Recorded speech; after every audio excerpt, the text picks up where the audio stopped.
In the year 2150, humanity soared among the stars, exploring distant planets and meeting strange new beings. Earth had become just one of many worlds within a great alliance called the Galactic Federation. Starships traveled between planets, carrying news, goods, and ideas.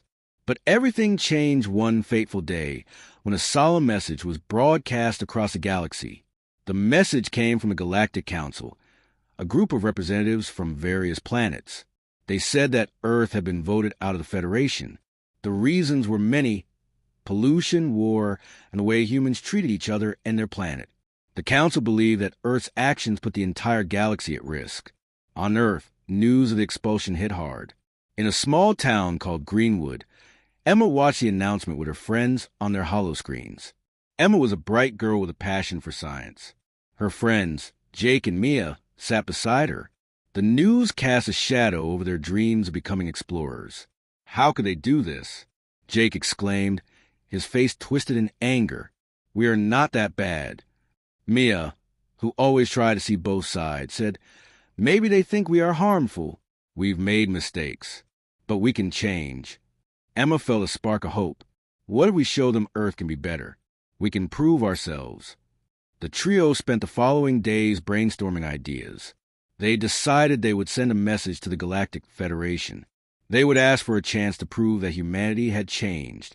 They imagined sending a fleet of ships filled with scientists, educators, and peacekeepers to demonstrate Earth's potential. They pooled their savings and got help from a local inventor named Mr. Cooper. He transformed an old cargo ship into a functional starship, which they named Hope. The ship had retrofitted engines and plenty of room for supplies. Once Hope was ready, they gathered a few brave souls from their community. There was Farah, an expert pilot and fighter, and Leo, a tech genius who could fix almost anything. Together, they formed a small crew with a vision to save their world. As they prepared for their journey, news spread about their mission. Many people were inspired, but others were skeptical. A lot of citizens still believed the Council's decision was deserved. Yet Emma and her friends felt a sense of urgency. They had to act before it was too late. Finally, the day arrived. Hope launched into the sky, breaking through the atmosphere with a roar. The crew looked out at the stars, feeling both excitement and fear. They had left everything they knew behind to defend their home. Navigating through the vastness of space was challenging. Farah led the ship with expertise, guiding them through asteroid fields and across nebulas. Days turned into weeks as they journeyed to the heart of the Galactic Federation. The crew worked together, sharing stories and learning about each other's backgrounds. One night, as they rested under the shimmering stars, Leo shared his thoughts. What if they don't believe us? What if they just see us as the same old Earthlings? Emma replied, then we show them our best side. We share our cultures, our inventions, everything that makes us unique. We have to believe in ourselves. With renewed determination, they finally reached the Federation's capital, a dazzling planet known as Aurora. Its beauty was astounding, with glowing buildings and floating gardens. As they landed, they were welcomed by council members with stern faces. A council member named Zara spoke first. You are here because Earth has failed to meet our standards. Present your case. Emma and her crew stepped forward, ready to share their vision for a better Earth. They each presented what they had to offer, from renewable energy solutions to advancements in technology and education. Jake spoke about the new peace treaties that had been formed on Earth, where many different cultures worked together. Farah talked about how humanity was learning to protect the environment instead of harming it. They showed videos and photographs of how people had changed, how communities were coming together to save their planet. The room was quiet as members of the council listened intently. As the presentation concluded, many council members whispered among themselves. Zara looked thoughtful. You have shown us that change is possible. Perhaps Earth deserves a second chance. But before anything else could be said, a representative from a rival planet stood up. You think they've changed? They are still unpredictable. They will only bring more trouble. Tension filled the room. Emma's heart raced. They knew they had to demonstrate their commitment, to show that humanity would not fail again. In a bold move, Emma suggested challenge, a demonstration of cooperation. They would work together with various representatives to clean up a polluted area on Aurora. It would be a chance to show the Council that people from Earth could partner with others and make a positive difference. The Council debated but finally agreed. Emma, Jake, Mia, and their crew teamed up with alien volunteers, tackling the daunting task. Together, they collected trash, planted trees, and restored beauty to the damaged landscape. Each member of the team learned from the other, bridging gaps of culture and experience.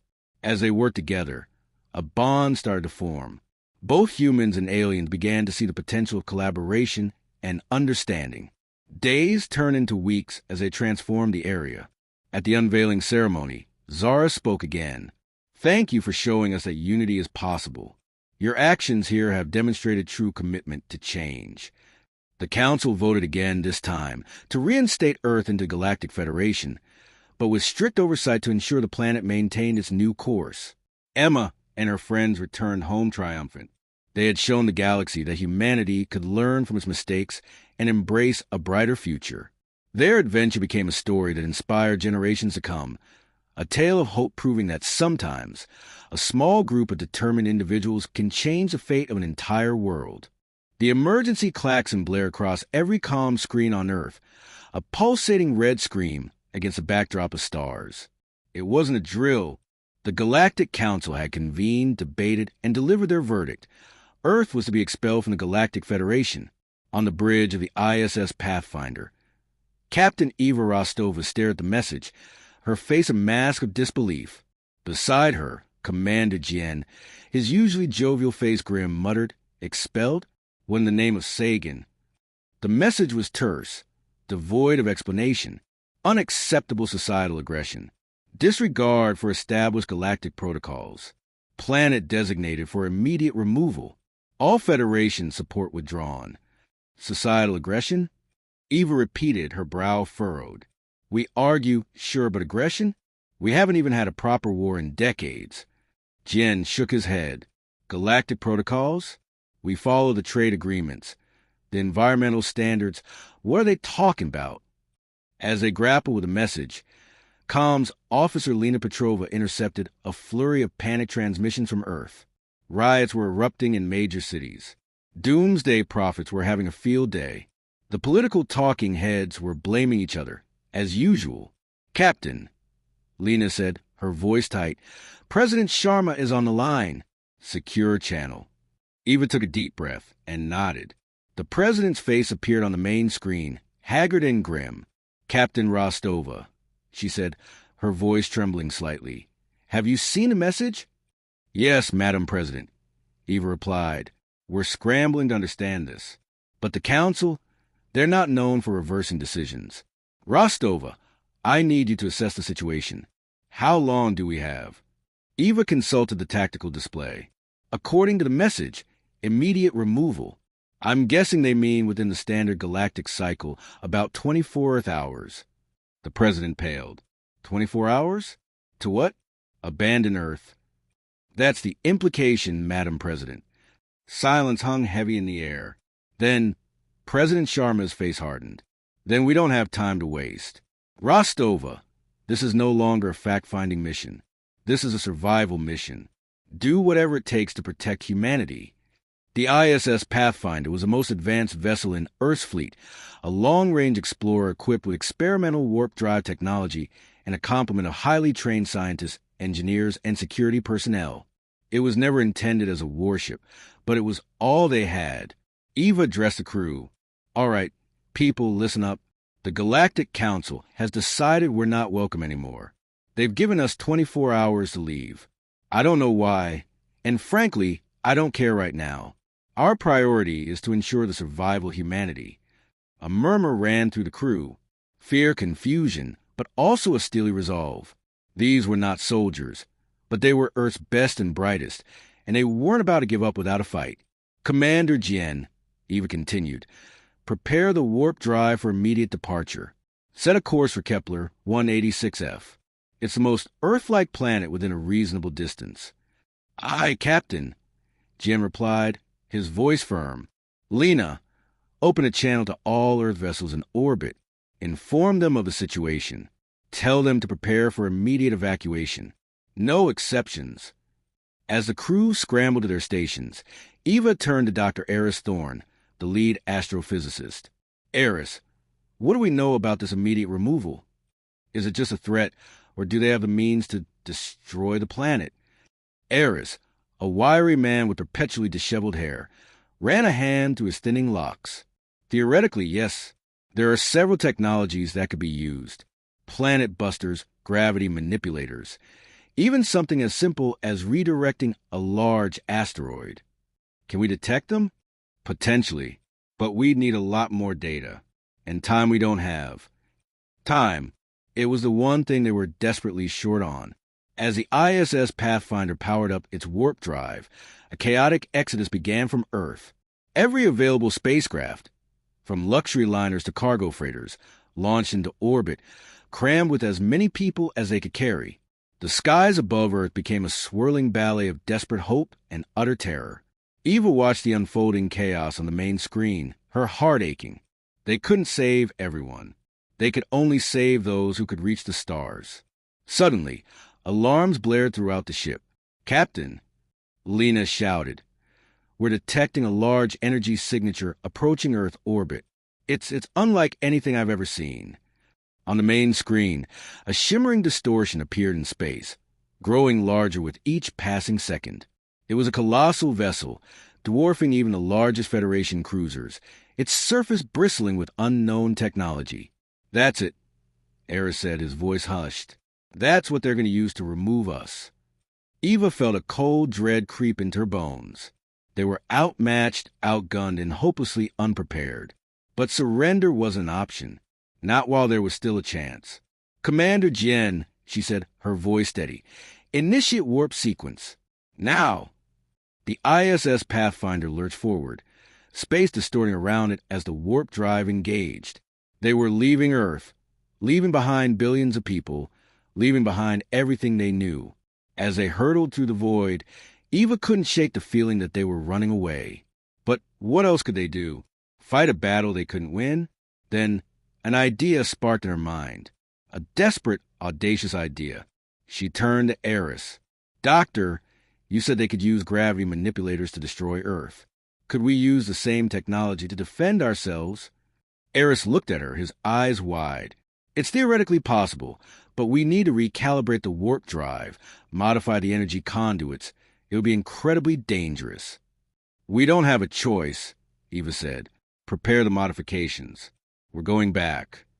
Jen stared at her, incredulous. "Captain, are you insane? We can't go back there. We'll be destroyed." "Maybe," Eva said, "but if we don't, Earth is doomed. And if Earth is doomed, then humanity is doomed. We have to try." The ISS Pathfinder emerged from warp near the edge of the solar system, hidden behind the orbit of Neptune. The colossal alien vessel hung in orbit above Earth, a silent harbinger of destruction. Eris and his team worked feverishly, rerouting power, recalibrating the warp drive.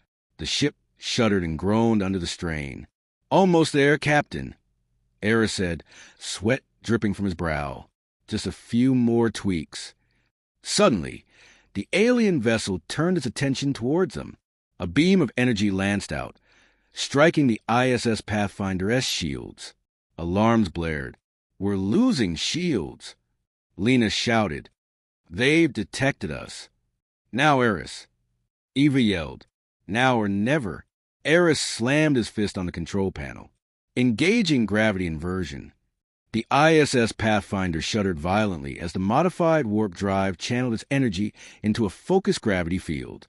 The beam of energy from the alien vessel wavered, then dissipated.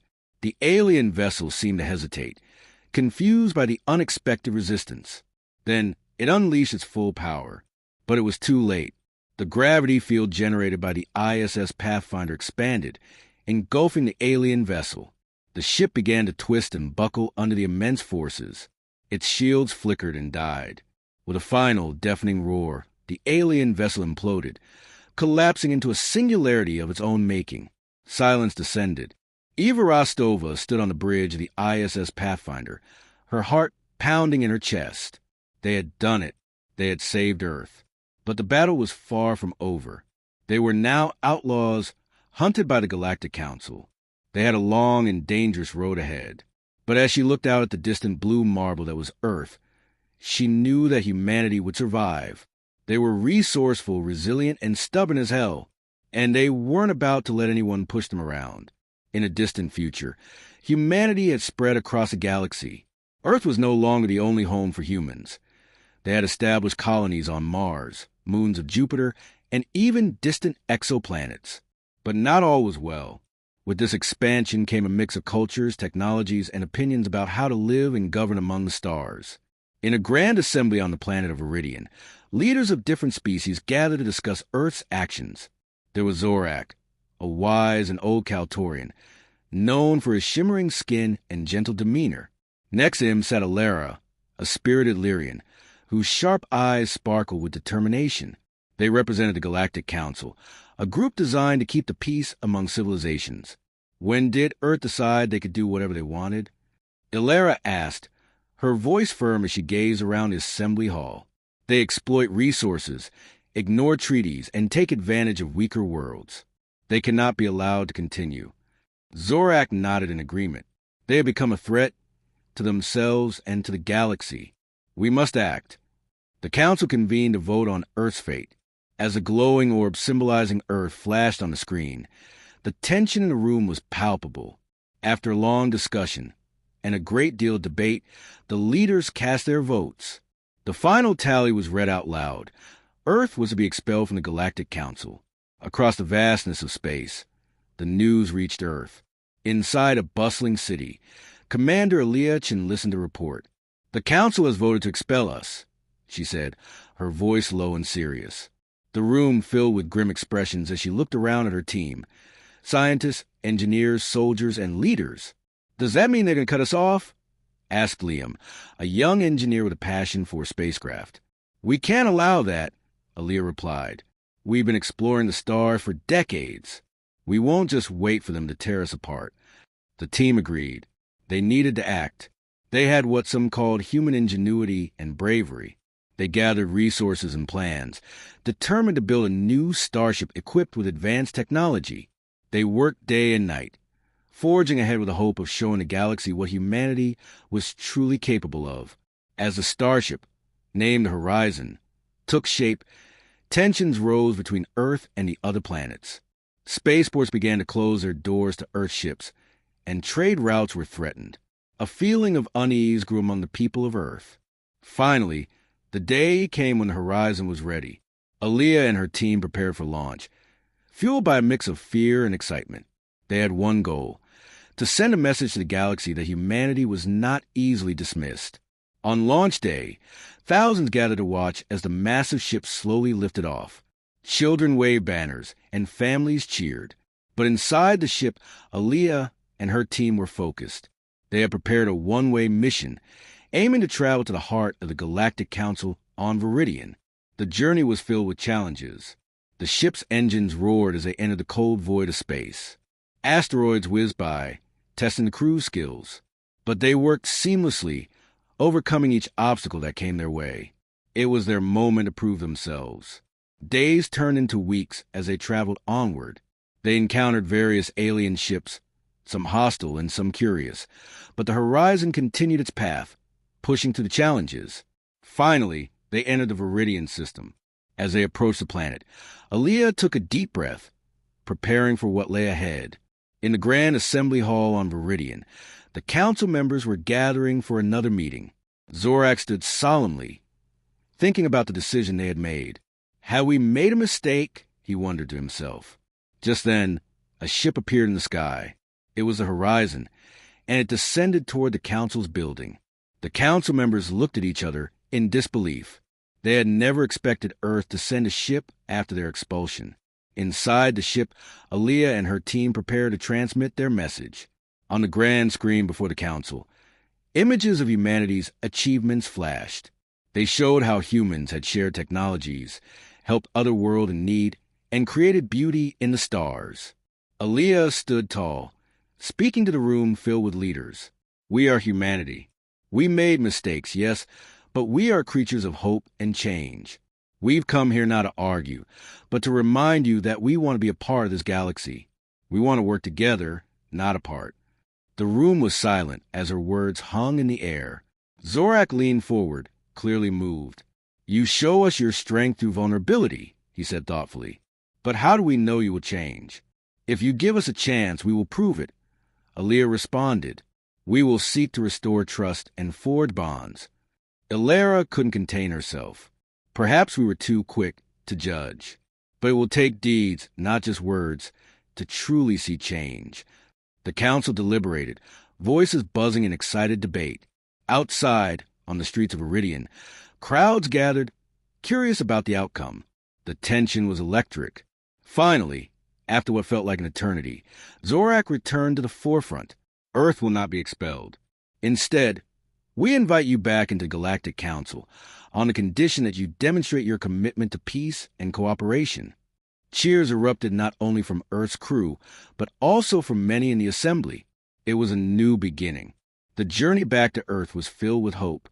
Humanity had faced expulsion, but they had turned around and now had a chance to rebuild relationships among the stars. The galaxy was vast, filled with wonders and lessons. As the horizon soared to the heavens, Aaliyah knew that this was just the beginning. Earth had a role to play, and they would not shy away from it again. One day, they would prove their worth in this galaxy, a precious home shared with many. And so, with hearts full of hope and minds set on change, humanity charted its course once more among the stars.